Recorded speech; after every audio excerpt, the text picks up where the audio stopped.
I now come to the Leader of the SNP, Ian Blackford. Thank you, Mr Speaker, and I'm sure that you and the rest of the House will want to join me in celebrating and supporting World Cancer Day.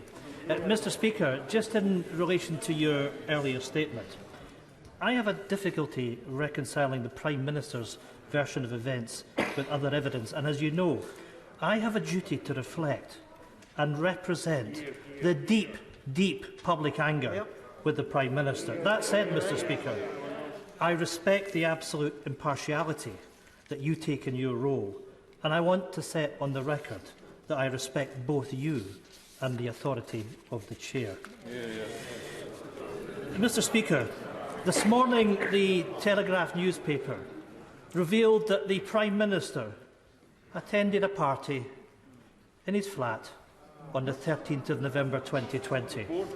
The Prime Minister previously told the House that no party took place.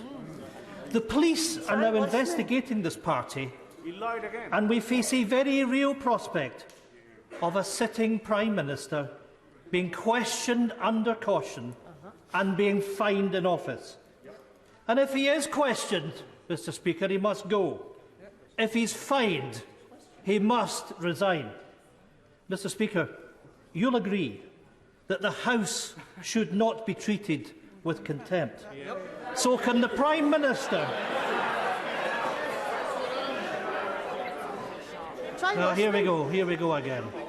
So can the Prime Minister update the House on his whereabouts on the evening of the 13th of November? Surely, Mr Speaker, he doesn't need to wait for an investigation to tell us exactly where he was. Prime Minister. Well, Mr Speaker, here we go again, says the right honourable gentleman opposite, and I must say those are entirely my feelings. He asked exactly the same questions as I recall in the chamber a few days ago. He knows, Mr Speaker, that the process must go on, but I can tell him what's been going on in Downing Street, Mr Speaker. In November and throughout, we've been delivering the fastest vaccine and booster rollout anywhere in Europe. We've been getting people back into work, Mr Speaker. We've been getting people back into work, Mr Speaker, and we've been helping to bring the West together to defy what I think is completely unacceptable threats and intimidation from the Putin regime against Ukraine. And that's what we've been doing. Ian Blackford. Thank you, Mr Speaker. I mean, that was a disgraceful response. And I have to say to the Prime Minister, he should read the room and he should see some of the faces on his colleagues' faces. He has lost it.